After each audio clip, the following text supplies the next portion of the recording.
roble, cestillal, ni más ni menos que el otro grande de allá de la zona del Quindío, el Espejo. Imagínese usted el valor como estrella hídrica. Era la mayor estrella hídrica que existía, ¿no es cierto?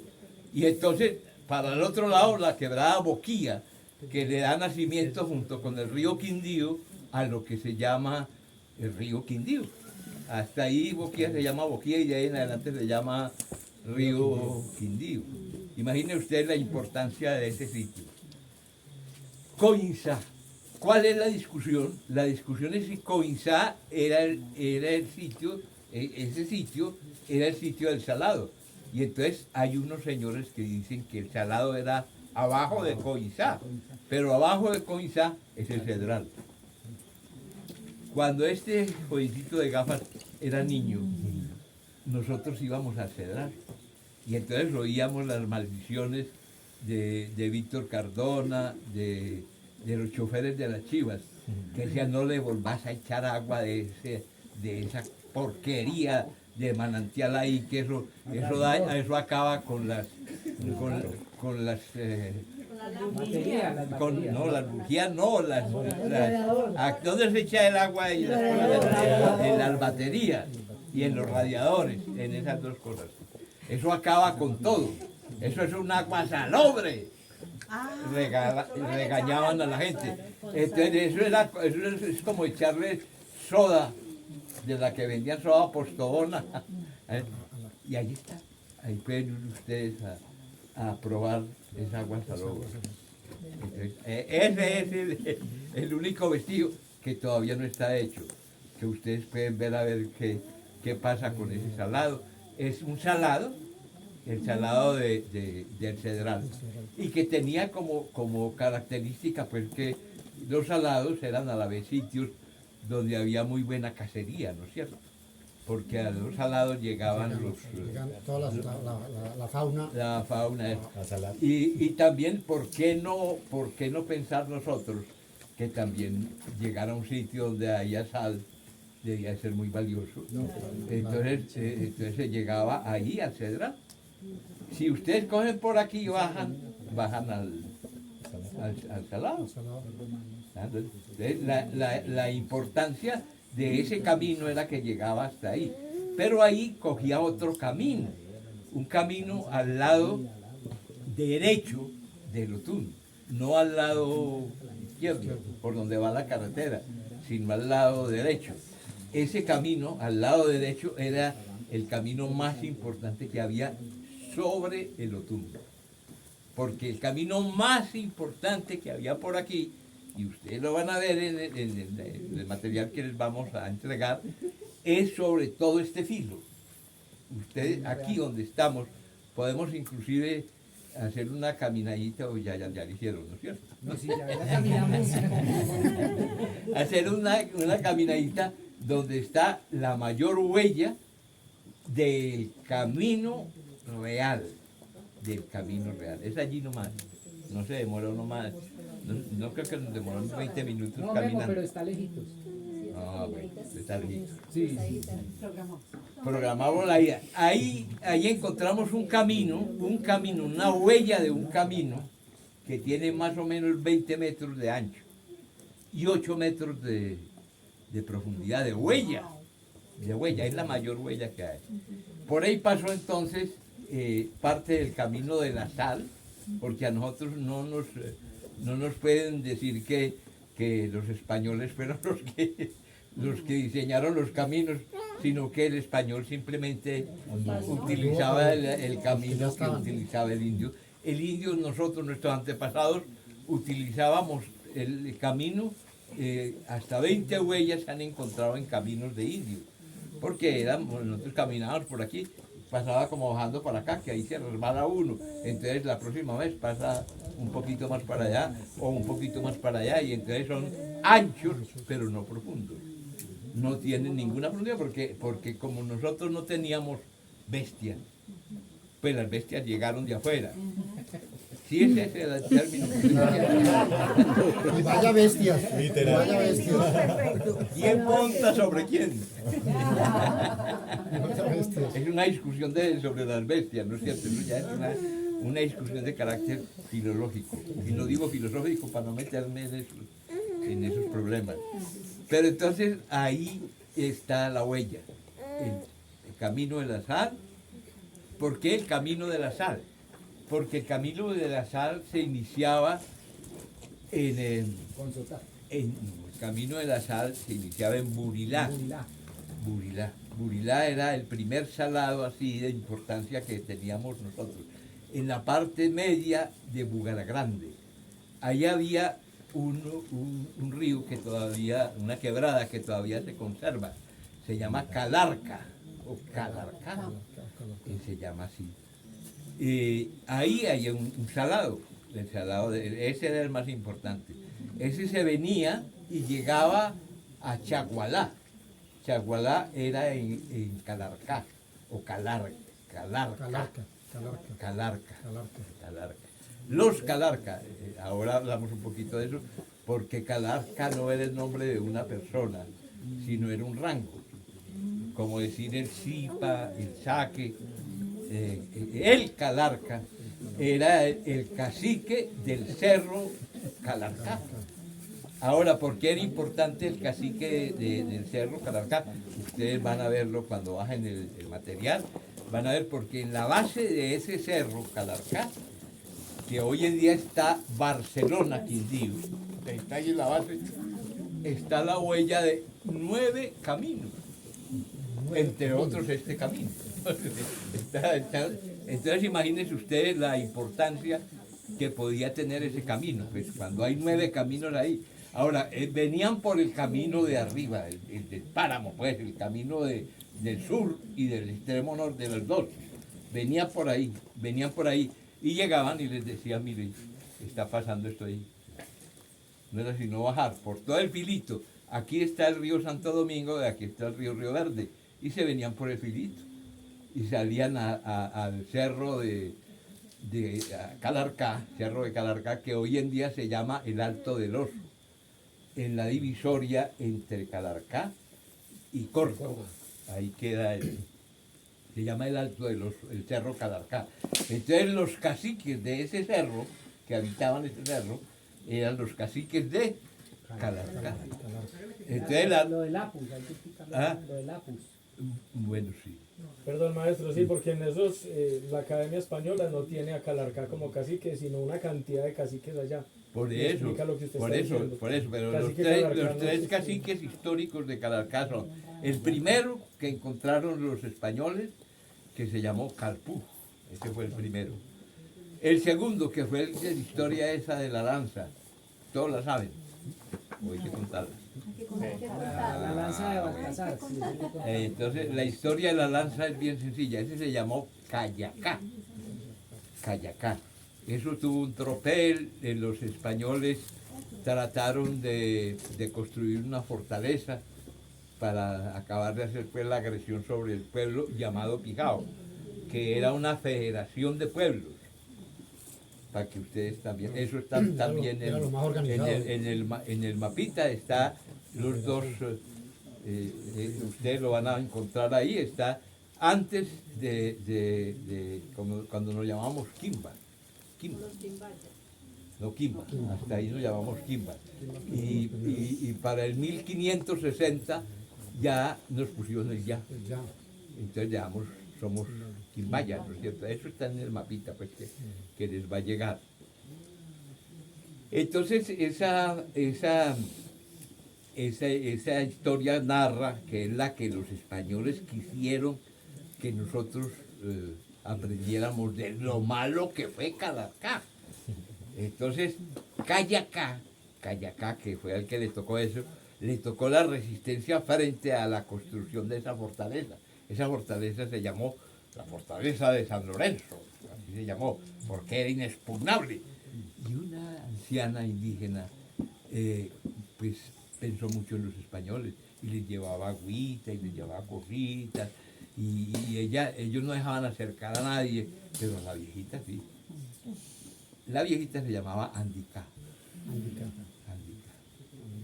Y entonces, esto pues cuenta la historia, ¿no es cierto? Y entonces acabaron la construcción, despacharon a todos los que participaron en la construcción del fuerte de San Lorenzo, pusieron todos los pendones y todas las cosas para inaugurar el fuerte de San Lorenzo, y por la nochecita se les metieron los compañeros y acabaron con el fuerte de San Lorenzo, de los pijaos, pues, al mando de Carlaca. Callaca, malo. Perverso. Una cosa así construida. Y la viejita tiene Perverso. toda la información. ¡Claro! Pero no hay un solo monumento andicano, ¿no es cierto? En Apía hay un grupo que la reivindicó y se llama Andica. Un grupo pues, de los... Hay una vereda andica. Hay una vereda andica, ¿no? Y está la historia del pueblo andica y bueno. Pero entonces la compañía, entonces resolvieron, pues esa señora hay que chamuscarla, ¿no es cierto? Hay que acabarla. Y entonces un nieto de ella, dicen los cronistas, les dijo, ustedes, nobles españoles, ¿cómo van a matar a una anciana? Pues mátenme a mí, que soy joven, y toda esa cosa. Y la historia no cuenta si lo mataron o no lo mataron. Pero los que sí fue que abandonaron la idea del fuerte de San Lorenzo, ¿no es cierto? Pero lo que sí pasó es que para volver otra vez a tomarse la zona de San Lorenzo, se nos apareció un pijao, pues, mercenario. Y entonces se metió a sacar a Calarcá y al combo que estaba en el puente de San Lorenzo. Ese señor era el cacique Collaima. Pues del otro lado, ni siquiera era de acá, pero bueno, no, en ese momento histórico sí era del mismo lado, reivindicando pues que no tenían por qué haberse metido los de aquí para allá, que era la cosa. Y entonces hay una teoría que dice que en ese lance alcanzaron a herir a Callaca, otros dicen que no, que hubo un duelo, y esta es la historia de los españoles. Entonces en el duelo Callaca desafió al bandido a Collaima, lo desafió y le dijo, nos vemos en tal parte, y allá para algunos Calarma se llama el cerro, la base del cerro donde se hizo, para otros Cajamarca, no se sabe muy bien en qué de esos sitios, ahí se citaron, ¿no es cierto? Y dicen los españoles en sus crónicas que era tan malo Callaca o Calarcá, que el cacique Collaima, muy valiente y hasta muy hermoso, dicen las crónicas, enamoró a una española, y la española que la miraba en el río, pues, eso no sé. No cuento una parte, pero es que la miraba y se enamoró de ella. Y entonces le dijo, cásese conmigo, yo soy el cacique. Entonces ella le dijo, pues yo me caso si usted se hace a cristianar y si se pone un nombre. Y entonces se hizo a cristianar y se puso Baltasar. Y fue y saltó. Y entonces se casó. Y de ese nacimiento, un niño hermoso. Y el niño hermoso, Baltasar, tenía una orejita perforada de un escopetazo que le pegó un español. Pasó un perdigón de esos y le perforó la oreja. Y el niño nació con lo que quiere decir que sí era hijo de ese cacique. Estoy diciendo qué dicen los españoles. Desde que empecé a hablar, dije qué dicen los españoles. Que no quede la menor duda que ese niño era hijo de ese cacique. Para que no quede la menor. Y ese cacique tan horroroso ese cacique, que cogió y mandó coger al niño. Y se lo llevaron, Callaca, se lo llevaron y se lo comió. Ay, que se. ¡Ay! Ya ves. Imagínese, donde no fuera por Fray Pedro Simón, que me puede explicar a mí. Fray Pedro lo narró, entonces ahí quedé yo medio salvo. Pero bueno, entonces me toca que contarlo, ¿no es cierto? Porque si no lo cuento es peor.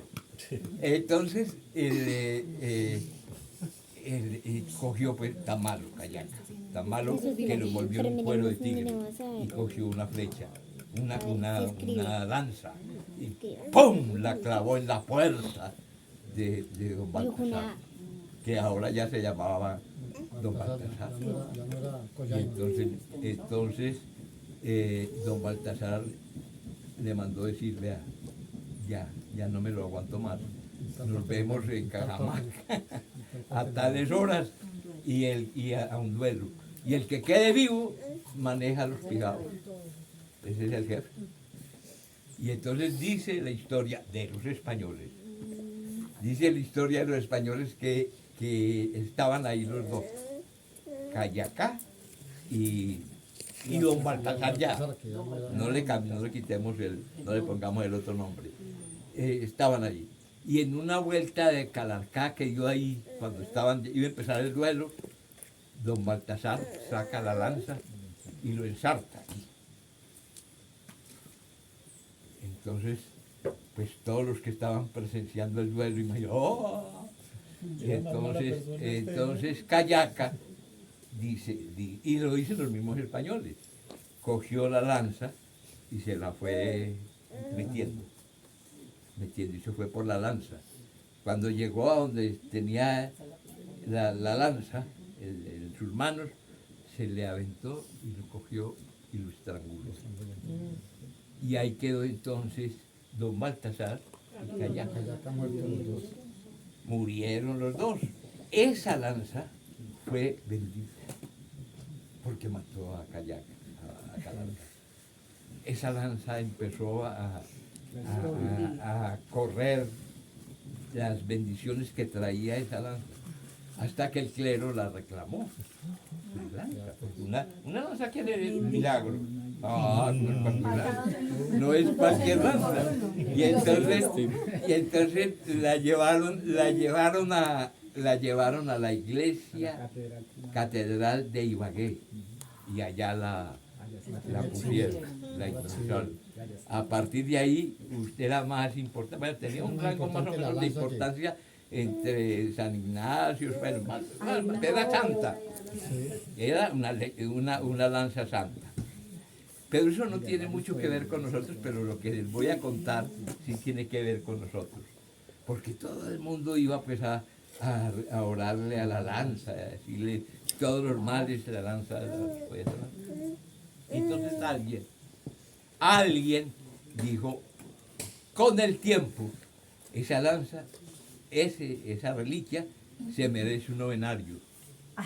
Se merece un novenario. Escribamos un novenario para rendirle culto a la lanza que mató a ese asesino de Calarcá que se comió ese niño sin aliño. Que no le echó ni Maggi. Lo del sin aliño es mío. Echó ni Maggi. Para que no vayan a minorar la relación. Y entonces sí, surgió un señor y escribió un novenario. Y el novenario tiene unas jaculatorias, pues, tatara, tatara, tatas, y uno contesta, tatara, tatara, y uno dice, tatara, tatara, tatara, y uno contesta, tatara, El tatara. famoso responso. Lo que se responde. Y entonces, ¿qué se responde? Y entonces uno debe responder, lanza, no caigas al suelo porque vuelven los fijados.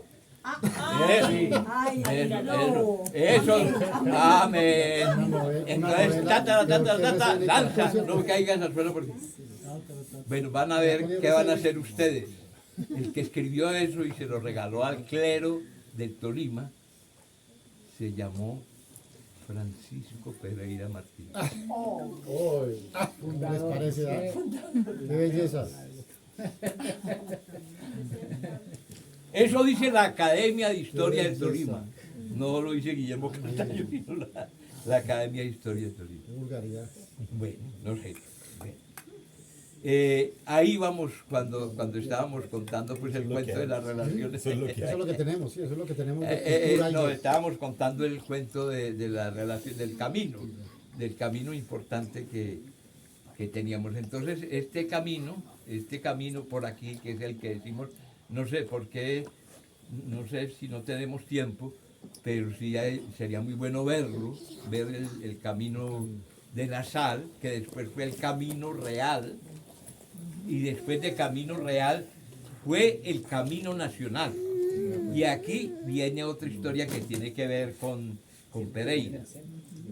Y está también en el documento que les va a mandar este jovencito. Y es que el camino real se convierte en camino nacional. ¿Cuándo?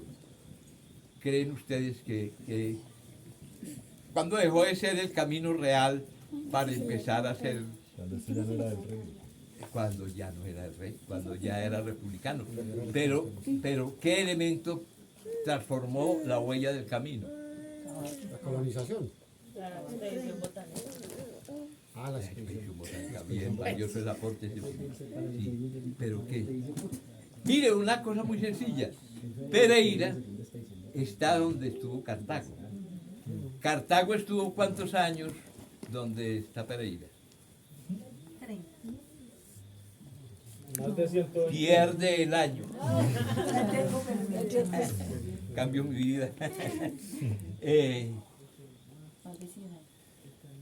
Más de 100 años. ¿Cuántos años estuvo Pereira, Cartago, cuándo? donde hoy en día está Pereira? 450. ¿Ah? ¿Cuándo se fundó Cartago? 1500. Van a perder el semestre. Reprobados todos, reprobados ¿Cuándo se todos. fundó Cartago? 1500 qué? 19, 10, por allá no me acuerdo, pero está así. En eso. 1540. 1540 se fundó Cartago. ¿Quién fundó a Cartago? Jorge Robledo. ¿Quién mató a Jorge Robledo? Sebastián Le de dio muerte de garrote vil, la más horrorosa de las muertes. Sebastián de Belalcázar. Sebastián de Belalcázar, por eso tenemos una avenida que se llama La ilustre avenida Sebastián de Belalcázar, en homenaje al que mató el fundador de Cartago. Ahora se llama los cambiales. Por eso lo tenemos, para que no se nos olvide quién mata más. Y aparte de eso arrasó con más de 3.000. Sí, no, pues con los más de 3.000 quimbayas, aborígenes acabó en con la los primera entrada a quimbayas, este territorio. con los quimbayas. Belalcázar se fue es que a neutralizar la rebelión de Pizarro. ¿De dónde? ¿Dónde estábamos nosotros? ¿De dónde era Cartago? De la provincia de... El Cauca. virreinato del Perú.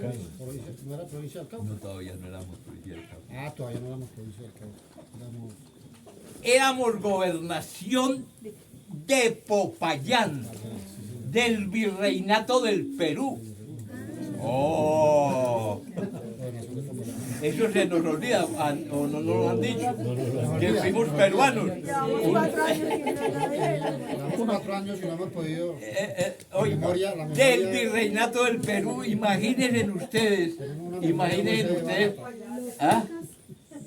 Sí, imagínense ustedes el huequito que tenemos. Es lo que nos hemos empezado a hablar de los quimbayas, para saber cómo entre ecuatorianos y peruanos hicieron los primeros que fuimos nosotros.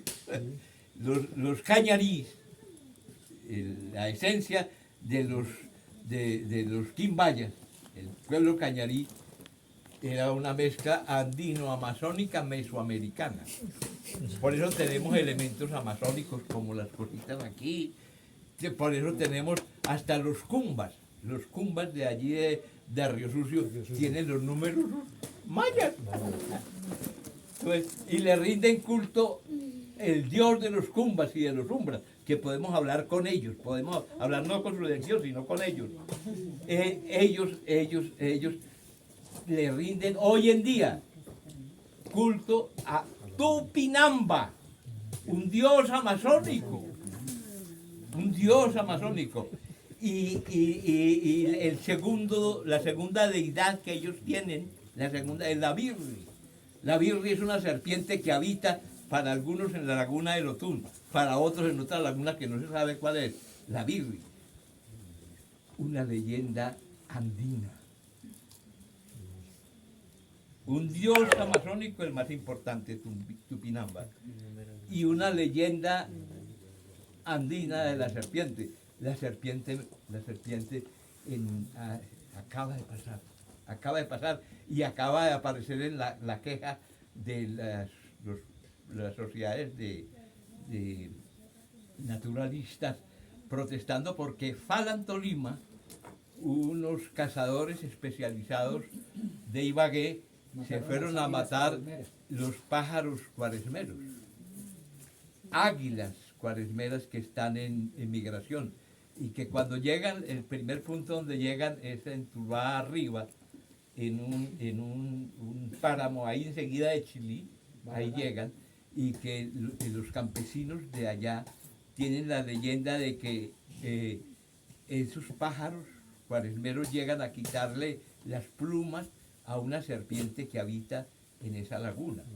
Y si no le quitan las plumas, esa serpiente puede volar. Y si sale, acaba con todo el mundo. Entonces, esos, los de Tuluá, pues no tocan un pájaro, es un águila. El águila cuaresmera. El águila cuaresmera, es un águila. Y no dejan tocarla, pues es sagrada. En cambio, los compañeros de Falan le dispararon escopetazos y casi acaban con todo. Es un águila migratoria que viene del norte, ¿no es cierto? La serpiente emplumada Es mexicana. Y cocora también se llama. Cocora era serpiente también. Cocora era serpiente. Lo que pasa es que Cocora sí era serpiente de dos cabezas, ¿no es cierto? Muy bien. Bueno, Perdón, entonces, maestro, un pedacito Porque de la lo que bandera usted de decía del México tiene Perú. un águila agarrando San una Agustín y Tierra Adentro era uno de los grandes mausoleos que habían en el mundo, como las pirámides Sí. de Egipto. Y dicen que uno de los caciques del Perú, porque acá no habían cacicazgos grandes, sino que era el de allá, hay cuerpos inhumados ahí en San Agustín y Tierra Adentro de Perú. Ellos venían, esas deidades, y hacían ahí los entierros ceremoniales. si alguien tiene alguna duda, ¿dónde está? A ver. Aquí está la dueña de casa. Aquí hay un documento sobre esa parte, ¿no es cierto? Un documental, más que un documento, una diapositiva. Cuando queramos verla, no sé si algunos que estuvieron en las charlas se acuerdan de la figura de San Agustín, donde hay con los dos cuchillos sagrados del incanato. Los dos tumis se llaman, tumis, y los tiene una escultura de San Agustín. Tiene los dos tumis aquí, y usted puede ir a verla y tomarle la fotografía. Tumis, pero bueno, no se preocupen por eso, preocúpense porque aquí, caminando a 3 horas, está la Soledad. Y la Soledad es el sitio donde se encontró. ¿Qué se encontró en la Soledad? ¿Qué pierden ese La nombre? soledad al llevar. No, porque ella andaba sola. Ella andaba sola. En la Soledad se encontró el tesoro Quimbaya. ¡Claro! La soledad por Villa María, profe. No, la Soledad aquí La entre Soledad Finlandia y aquí en Quimbaya. Finlandia, es al otro- Memo, Ah, yo aquí, no aquí, conozco. Finlandia. Ah, bueno, yo estoy como. Bueno, sí. Entre Finlandia y Quimbaya, ahí en la Soledad.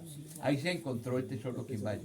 El tesoro Quimbaya que la esposa del señor presidente de Holguín Se lo entregó se la prestó primero a a España la reina española. para una feria sobre el América. Y como tanta gente, ¡ay, qué cosas tan hermosas!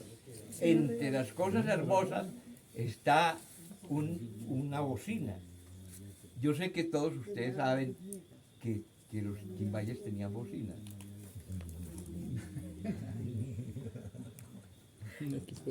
Los quimbayas tenían bocina. Y no de madera como los mayas y como los olmecas, no, de oro. tumaga.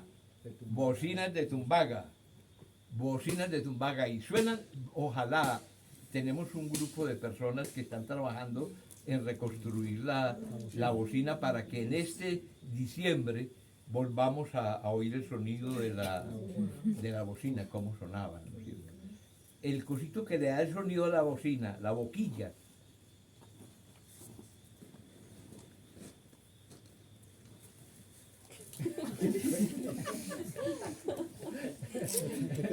la boquilla de la bocina es el llanantín. Así como la cruz es para los cristianos, como la media luna es para Los musulmanes. los musulmanes, el llanantín es para Tiahuanaco. Aquí. A 3 horas, pues, si somos malos caminantes, está el sitio donde se encontró ese el tesoro. El Yanantín es el que tiene El la llanantín cocora. es él y ella dándose en la espalda. Y una serpiente que los coge por la cintura, que los amarra, ¿no es cierto? Y en el llanantín de aquí, en la bocina de aquí, la serpiente está en la cabecita, porque se amarra desde aquí, ¿no es cierto? Desde la cabecita. Dos bocinas se han encontrado de los Quimbayas en Tumbaga. Y entonces, ¿qué quiere decir eso? ¿Qué teníamos que ver con quién? Con todos.